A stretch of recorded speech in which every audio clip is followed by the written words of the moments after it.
Hey guys, what's going on? It's Sad Boy here. Today I'm doing a drift tutorial, just kind of showing you the basics about how to get around with Assetto. We're going to go over how to input mods. We're going to go over wheel settings. We're going to go over pretty much everything you need to do to really start drifting. Also guys, by no means am I saying that I'm the best at drifting. This is just what I've taken from what I've learned, and I'm going to try to implement it into this video to show you guys, maybe give you tips, try to just help out in any way that I can. So guys, this is going to be a full tutorial, so if there's anything that you want to watch specifically, make sure you just go through the video and just find the spot that you need to watch, and you'll basically get that information instead of having to watch the whole thing. Also guys, if this video helps you at all, please like and subscribe, comment, you know, any recommendations that you would have for me too, drifting wise, I would totally be open to. Make sure you share this to your friends if they need help doing it. Like I said, it's going to be a full tutorial, so everything you need to know will be in this video.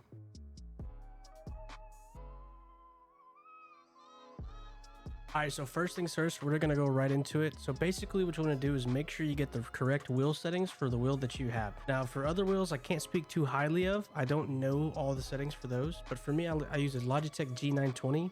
If you're interested in the kind of wheel that I use, I'll put a link in the description so you can see the actual wheel that I have and everything. Okay, so to get your wheel set up, basically you want to come down here, you want to go to your Logitech G Hub.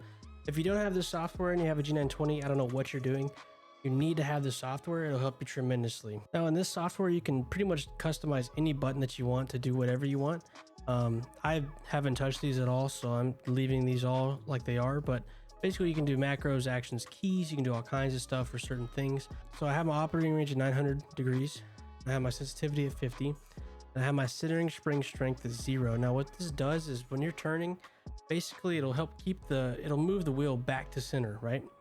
I personally don't like it. I think it's a little overpowering, so I turn it off, but you can basically do what you want with it. And then here you have pedal sensitivity, so you can change this how you want. If you want these to be more sensitive, less sensitive, maybe your brake's a little stiff, you want to be a little more sensitive when you push on it, you can change that all right here. Okay, so you got your wheel set up, you're ready to go, right? And you're like, how do I get mods in Assetto Corsa? Well, here, I'll show you. Look, you're gonna go down to your Explorer, you're gonna pull it up, you're gonna type in Content Manager Assetto Corsa. Also guys, I'll put this link in the description so it's easy to find. Basically when you get to this website, you want to scroll all the way down and you're going to see download directly and download Google Drive. Just click on this. For this purpose, I already have it downloaded. I don't need to re-download it. Just make sure you download from either one of these, perfectly okay. Now to get the full experience of Content Manager, you want to make sure you read this fine print right here. To unlock full program version, you need to transfer any money amount using the following system. So basically it's what it is. It's you're supporting the creators of Content Manager. There's no set amount you have to do. It just helps them continue to update it and stuff like that. And just helps them out. It's really just supporting the community. So if you want to get the full version, which I recommend you do because it's a lot easier to use, you get all the features with it. It's a one-time thing. All right, so once you're done with that, you can close this out. All right, so the next thing is you got Content Manager, right? And you're wondering, well, how do I get mods? Where do I get mods from? I'm going to show you. Go to this right here, open your web browser, type in Assetto Corsa Drift Google Drive. That's going to bring you to this right here. It's going to docs.google. Okay, so once you're here, this is going to give you all the updates, all the information you can get on drifting for Assetto Corsa. So say you're wanting to load into a server, you don't have that track, boom. You come here, push Control F, you can search at the bottom right here. You literally type in the map that you want to use or that you're trying to find, and you download it from there. You also have all these other things here, like picks. You can do the types. It'll tell you if it's slow, if it's a competition, if it's a fast track, if it's a toge map. It gives you all kinds of other links if you need support with it, all that good stuff. Also, moving on, you got car packs. So it gives you literally all the car packs that you can get for Assetto drifting. Some of the car packs that you'll find on the servers might be private, so you might have to join like a certain Discord for it. You might have to go to a certain website, join their website for it. But 99% of the time, if you're just trying to do just normal drifting and you're just trying to hop in some lobbies, get some tandems going, these are what you're going to want to use. Furthermore, you got random cars, you got all kinds of stuff in here you can get. So if there's a certain specific car you can't find, it's probably in here somewhere. Again, use Control F, you'll be able to search the car that you need. Okay, so now I'm going to show you how to actually install mods. So there's two different methods. The first one is to actually drag and drop onto Content Manager. I personally don't like that. I like to know where the mods are going for sure and make sure that they're in there because, I don't know, sometimes I've had trouble with it and it won't show the map sometimes. So I like to do it manually. So for the sake of this video, I'll go ahead and download just a random map that I know I don't have. Let's do Nico's Circuit. All right, so I'm gonna go over here. It's gonna bring you to this Google Drive. You're gonna download it. Download anyway. It's not gonna give you a virus, I promise. I've done this a million times. Wait for it to download. All right, so it's downloaded. So what you're gonna do is open it. Make sure you have WinRAR. You're gonna need WinRAR to open these. It's gonna give you this window right here. Okay, so you're gonna bring this up. We can close out of this. Close out all of this. And so this is a track, right? So what you're gonna do is, this is the way I do it. It's the manual method. Open your file explorer. I have it pinned right here, but I'll actually go to it so you guys can see it. Go to wherever you installed Assetto Corsa. So for my sake, I installed Assetto Corsa on Steam. So what I'm gonna do is go to here, Program Files 86, go to my Steam library, Steam Apps, Common, Assetto Corsa, and then boom, I'm in the directory now. Now, I suggest that you go back here, you right click this, and you put pin to quick access. Because if you're like me, I install a lot of mods when I play. So if I have something I want to install real quick, it's super easy to find this if I just click it right there, and then boom, I'm in my directory. And it'll always be on my left side. So basically what you want to do here is you want to go into content. And then this is a track, so you want to go down into tracks. Literally, this is the simplest thing you could ever do. You grab this right here, and you drag it over.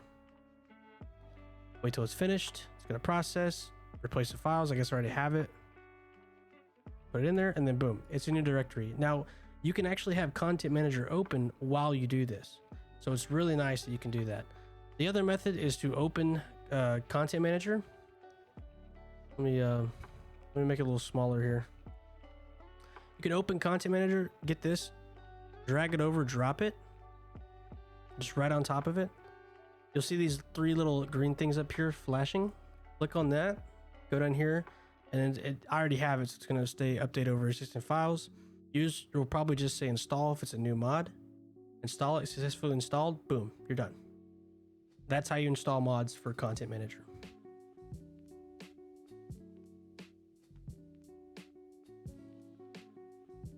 Okay, so now we're in Content Manager. This is gonna be where we do a lot of our settings, okay? So this is a lot where the setup comes from. So first you need to go to settings. You need to go custom shaders patch. You need to install this. I already have it installed, so I don't have to worry about it. But it's going to tell you, it's going to be a big blank screen that says install custom shaders patch. Do that. You're going to need it for custom maps and stuff like that. And then what you want to do is you can go to recommended if you want, but a lot of the maps are going to be updated to do 0.1.75. So you might as well just go ahead and use this one.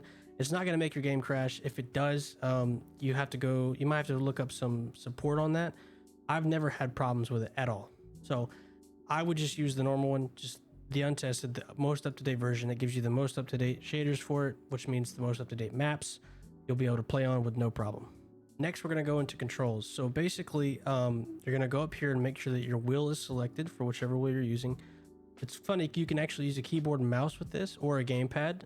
Either way, it's whatever you want to do. But for me, this is how I set it up. So you're going to go to Access. This is going to be the first thing you pop up, right? So basically, you're going to put in your Logitech steering wheel. You should have it plugged up when you set it up. So just have it plugged up. Go into here. You're going to click on this and set up your wheel. Basically, once you put input in, it's going to actually detect your wheel and you'll be able to see it moving around in here. Same thing for the throttle, for the brakes, for the clutch, and your handbrake. Handbrakes are different. It just depends. Some handbrakes are soldered to buttons. Some handbrakes like mine are just a USB plug-in. Whatever works for you. It's honestly preference. So it's just how you want to set that up as far as your actual input. That's up to you. But this is just how I have it. Here you can also do your degrees. We already did this in Logitech G Hub. But if you want to do in-game settings that are a little bit different, you can do here.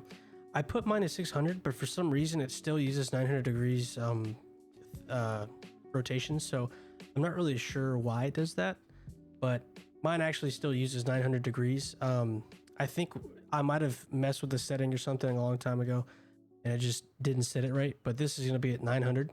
So put this how you want.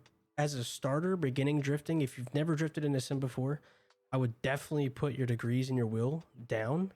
Because if you start off at 900 degrees, it's going to be really difficult to learn to catch drifts, which in turn will make it very frustrating on you because you'll be like, why can't I catch a drift?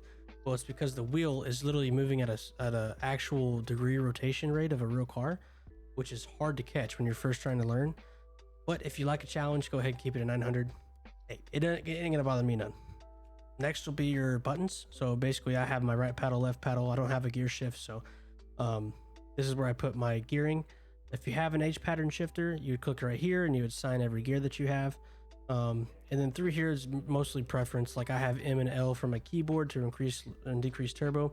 It's just up to you. It's preference. All these buttons are customizable. You can do whatever you want with them. Next, we'll move on to system. So system, there is a specific one that I want you guys to really, really make sure that you bind and make sure that you use, because this button will literally save your life and it'll keep you from getting kicked out of servers. Put on your teleport to pits, put it on a button. If it's on the wheel, whatever's quick for you, because this right here is used for when you're drifting, you mess up, you screw up a line, you get out of the line, you're about to hit somebody, you push that button real quick, put you back in pits. You save a whole line, you save a whole drift line. If you're in a long train of lines going, it'll save your life, I promise. So please do that, please. Next, we're moving on to the patch. So this is basically like every button in the car. If you want to do left turn signal, right turn signal, hazards, you can set all these to whatever you want to do. Any buttons you want. That's pretty much personal preference. Again, however you want to set it up. Now, force feedback is kind of important, right? So what you want to do is make sure that you have this set to the right settings. Basically, I have these settings right here. So I have my gain at 100, filters is 0, minimum force is at 0, curb effect is at 40, road effect is at 25, slip effect and ABS effect are 0. I have my soft lock on. All these settings can be customizable to your preference, right? But I want to feel the most realistic when I'm driving, just because I want to be immersed in it, right? So these are definitely settings that you want to use if you have a G920. Other wheels I can't speak for. I don't know the settings for them or what's best for them. Some are gear driven, some are belt driven. So it's just preference, honestly. So moving on to post-processing over here, I have my boost gain down to 0 and my center boost range down to 0. I'm not really sure what those do, but I'm sure they have some effect to it. This is just the settings that I've put for the VDC. You definitely want to enable your force feedback post-processing if you have a higher end wheel. And then you have two options here for your mode. So gamma is basically kind of like an artificial force feedback that comes with the wheel, right? It's just a basic baseline for force feedback. What I recommend is I'll put a link in the video for this as well, is making an LUT. What it does is it gives a natural curve to your wheel and how your wheel reacts when you're driving, which gives it a more realistic feel when you're circling through corners and you're letting the wheel catch and all that good stuff. So definitely do a LUT. Moving on to lower speeds, force feedback reduction. Once again, these are the settings I have for the VDC, so just put these however you want.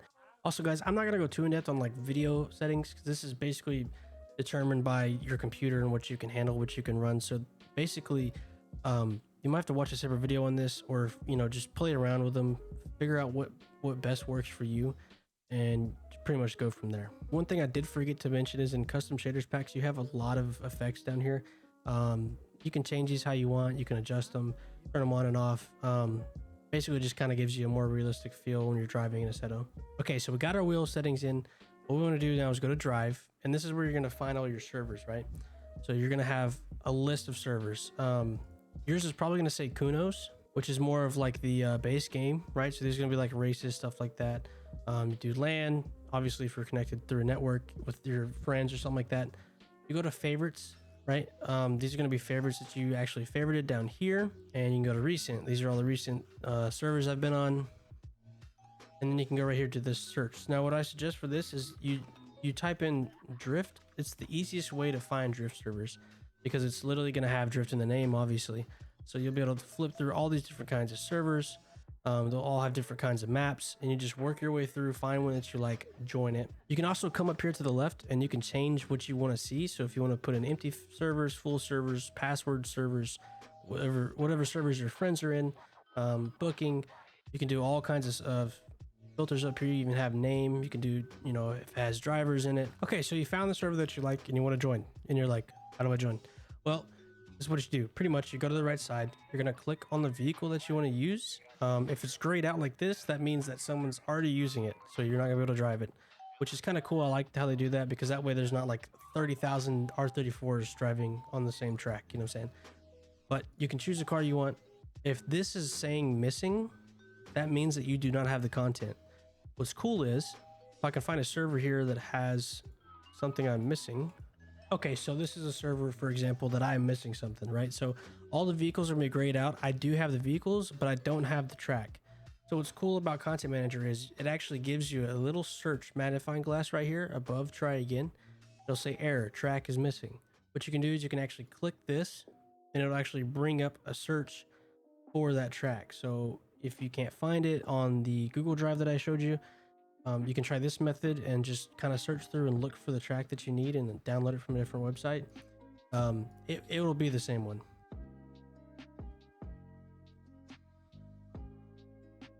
Okay, yeah, so when you're here, this is what you're going to see when you pop up into your lobby. Basically on the left, you have all kinds of buttons. You got your tuning, your time trials, your diagnostics, or your results. Here's the drive button, so this is basically what we're going to use. The other ones you can use to like tune your car and change them, but we're not really going to go over that. We're mostly just worried about how to drift, right? Because I know you guys are very excited to get into your first lobby and just throw it sideways. So we're going to be on the lovely drift map that comes base with the game. I would use an actual drift map, but this is a little easier because you can see better. There's a couple different spots I want to use that would actually help. And this would be a good map to learn on too, single player wise. First thing you want to do is figure out how to set up the car. So when you enter a corner, you want to be on the outside like I am here, right? You don't want to be on the inside when you go to initiate your drift unless you're going to do a really tight drift, right? But for learning purposes, you want to be able to have enough room to control your drift and change it how you need to, right? So the best thing to do is to start setting up correctly. So basically any corner you come up to, you want to be towards the outside. That way, when you throw your weight of your car, it's going to, once you initiate the drift, it's going to start pushing inward towards the corner. Say if you go into the corner too shallow, you're too far to the right and it's a right-hand curve. When you start initiating your drift, you're going to slide way out to the outside. You don't want that. You want to be able to basically hold the drift in the middle to the inside of the corner the whole time. So say you're coming up to here and I go to drift. You see how I slid all the way outside?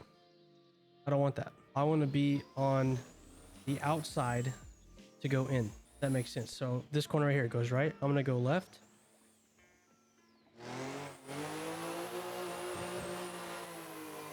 That way my line stays nice and center the whole way through. Now, once you get a little more advanced with it, get a little more comfortable, you'll be able to control where your line goes once you initiate the drift, even if it's on the outside or inside. But for learning purposes, you want to just have enough room to do it all the way through the corner, okay?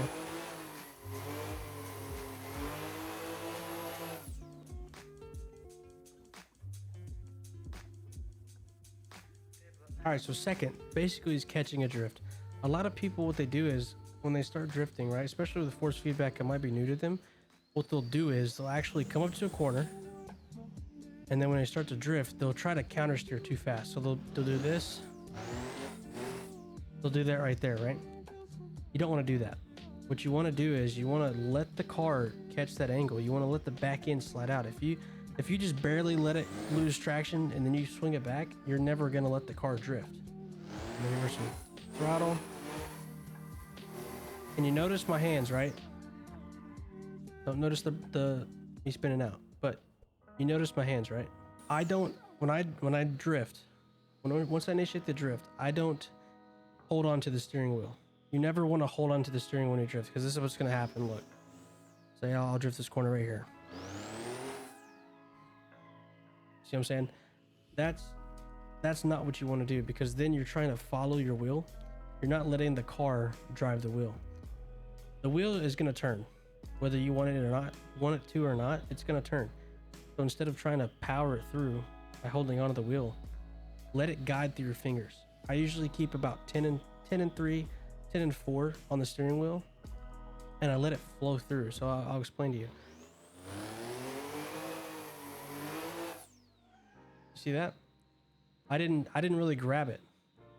I just let the steering wheel flow through my hands. And what that's going to do is let the car steer for you. All you got to do is catch it on the angle that you want, right? We'll go here. I'm going to hold it when I catch angle. And you'll be able to feel it with your force feedback. You'll know when it gets nice and smooth and snug, you'll know that that's where your angle needs to be. Obviously, you can change angle. If you want more angle, you can change it mid-drift, but that's more advanced. Right now, you just want to focus on actually catching a drift. See, I let it flow through. Just like that. If I was to come up to a corner and do this number, See, there's hardly no angle. I lost traction. Technically, I did a drift, yes, but there's no angle. And so the car just went straight through the corner. Another thing you need to learn also is catching a drift is how to throw the weight of the vehicle. So what you want to do is you want to approach your corner, right? Get up to speed here. Approach your corner. I want to swing right and then give it some throttle. All right, what that's going to do is it's going to allow the car, for the back end, to swing out more, which gives you better momentum through the corner. A lot of people don't understand that, so what they'll do is they'll come up here and then they'll do that number, right? You don't want to do that. Throwing the weight will help the car spin out, will help the car lose traction and get you better initiated in the drift. So do that.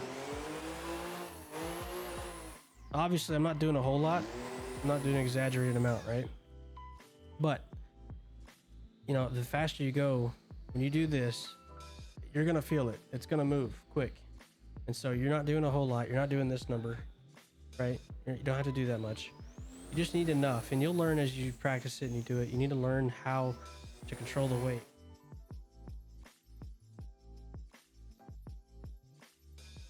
So the next step is throttle control. So you'll notice when I'm going through the corner, I don't just floor it the whole time, right? If I need more angle, I'll give it some throttle. If I need to straighten up more, I'll definitely give it some throttle. Like when I'm starting out, I'm gonna give it throttle to initiate that drift. You see that? I gave it some throttle, she lost traction better. But I'm not gonna do this number.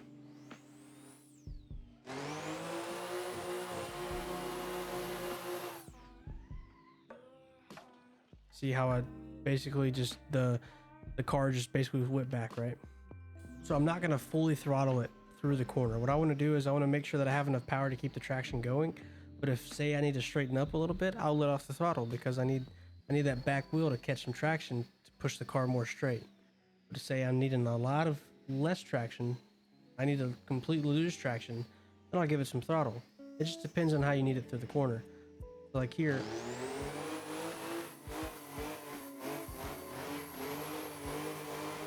see, I'm feathering. I'm not holding it down completely, and what it does, it gives you a nice smooth corner. And in the end, once you come out and you need to straighten back up, it's not going to be as hard to figure out, you know, how much throttle you need, because you'll already be kind of losing traction but also gaining traction because you're not just flooring it the whole way through. That's another thing too, is when you come out of a corner, you need to learn how to straighten up. So say if you're driving like this, right, we're drifting, and then I let off the throttle. You see how I held onto the steering wheel, I kept my angle, but I let off the gas. The back wheels caught traction and it went in the direction that I was already steering in. So when you come out of a drift and you need to straighten up, don't just let off the gas, right? If you're transitioning, that's different. We'll move on. That's later in the video. But for now, when you're trying to straighten out, don't just let off the gas. You want to follow through with that and make sure that you can straighten out. Because if you can straighten out while you're losing traction, it's much easier to keep the wheel straight and get it into a straight line than it is when you let off the traction or let off the gas. It catches traction and it just flings it to the way you're steering. Here, I'll show you.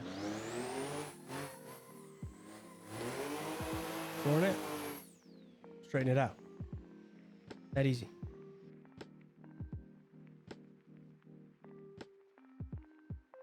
So next step is probably holding a drift. So what you want to do is make sure that you can actually hold the drift.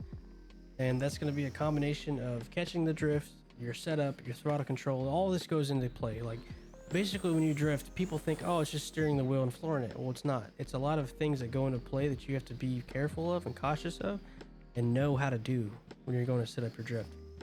So when you want to hold a drift, basically you're going to use a combination of catching a drift and throttling control to hold the drift, right? So I need some traction, I'm gonna let the gas, I caught it, straighten it out, boom. That's holding a drift.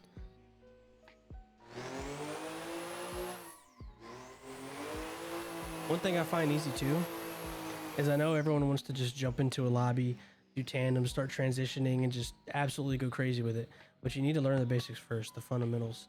The easiest thing I found to do when I was learning on the sim is to actually go into single player like I am here, get you a car that you like, and just practice going around in this big loop that I'm going in right here and holding a drift.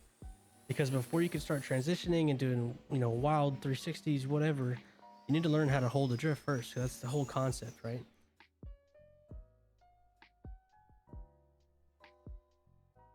So once you actually get to where you can hold the drift, that's when you want to move on to the next one, which would be transitions.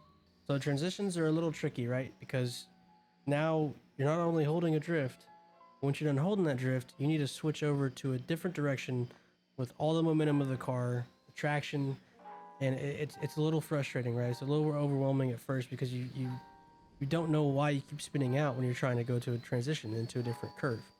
The biggest thing people mess up when they do transitions is they keep on the throttle.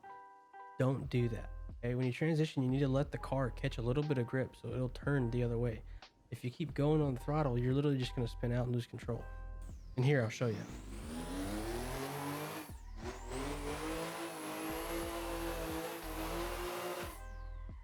You see, you had way too much power. The car couldn't catch the grip to just get into the next angle, and you spun out. So this is what you need to do.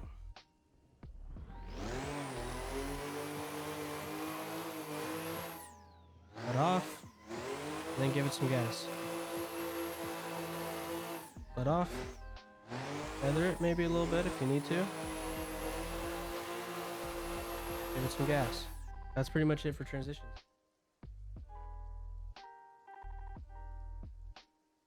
Once you get transitions down, you can connect drifts. I'm not going to go too big into this because it's pretty obvious what a connecting drift is. Just linking, obviously. You'll be able to connect drifts, and it'll be a lot smoother and a lot nicer because you'll realize how you need to throw the car, how you need to set up the car.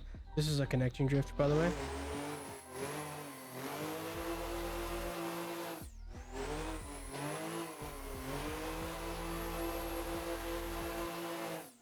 Notice my hands. I'm being very free with my hands. Throwing the wheel how I need it.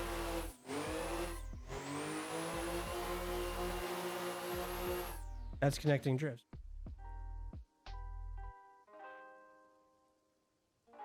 All right, so the next thing is clutch kick, clutch kick, clutch kick, clutch kick.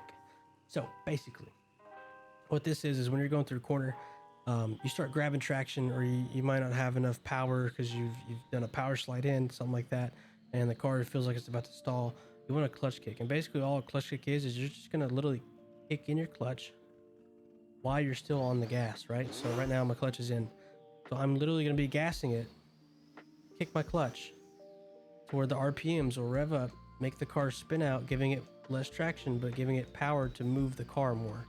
Clutch kicking is also a very easy way to enter a corner or to initiate a drift if you don't want to power drift. And by power drift, I mean when you go into a corner, you're not really doing anything extra. You're just literally throwing the weight of the car and flooring it. That's called power drifting, right? So clutch kick drifting is when you're going to a corner, and to initiate the drift, you're not going to power drift it by just turning it and flooring it. You're actually going to kick your clutch. Okay, so I'm going to initiate my clutch right here. Notice how the RPMs did something weird, right? All set up.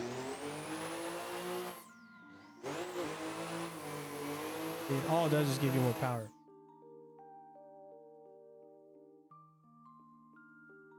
So probably the last thing that I want to go over is probably going to be handbrake entries. It's pretty self-explanatory. Anybody that's ever watched a drift video knows handbrake entries. Most of them are reverse entries, you know, 90-degree entries, stuff like that. I have my handy dandy handbrake right here. If you want to know what kind of handbrake I have, I'll actually put the link in the description. I'm going to set up here, and instead of, I don't necessarily have to throw my weight if I'm doing a handbrake entry. I can for extra assistance, but you don't have to. And you're going to pull your e-brake. What it's going to do is going to lock the back wheels. Right? You see that? It's going to lock the back wheels, but it's also going to turn the car. Whichever way you turn your wheel, it's going to turn the car pretty fast. So you have to make sure you catch your angle when you do that. Handbrakes are a really good tool because it can keep you in a, say you're in a tandem line, it can keep you braking a little bit easier. Like obviously you're going to want to use your brakes, but it can also keep your car from going too far forward. If you want to just hit the e-brake a little bit, you'll slide back.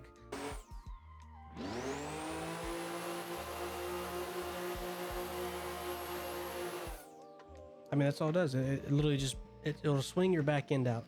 So it's a very handy tool to have. It can also do really tight corners. Clutch kicked. Boom.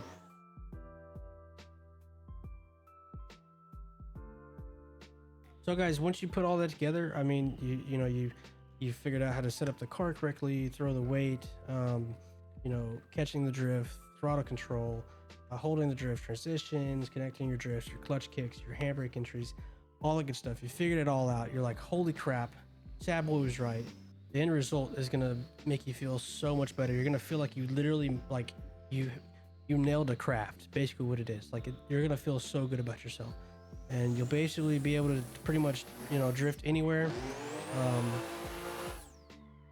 and do pretty much any kind of track that you want. You'll learn it all, and you'll feel a lot better about what you're doing. Well guys, that pretty much wraps it up for the video. I appreciate all you guys for watching. If you guys are still interested in what kind of gear I use, I'm going to put that in the description, so don't forget to go look at that. If you have any other questions, let me know in the comments. If I missed something, let me know in the comments. If you guys enjoyed this video, make sure you like and subscribe, and if you want to see any more kind of tutorials, let me know. Also guys, I stream on Twitch Monday, Wednesday, Friday, and Saturday. How you doing? So don't forget to catch the stream. I'll be drifting on there too. Lastly guys, I appreciate you for watching, and enjoy this last little clip of me drifting. Sad Boys out.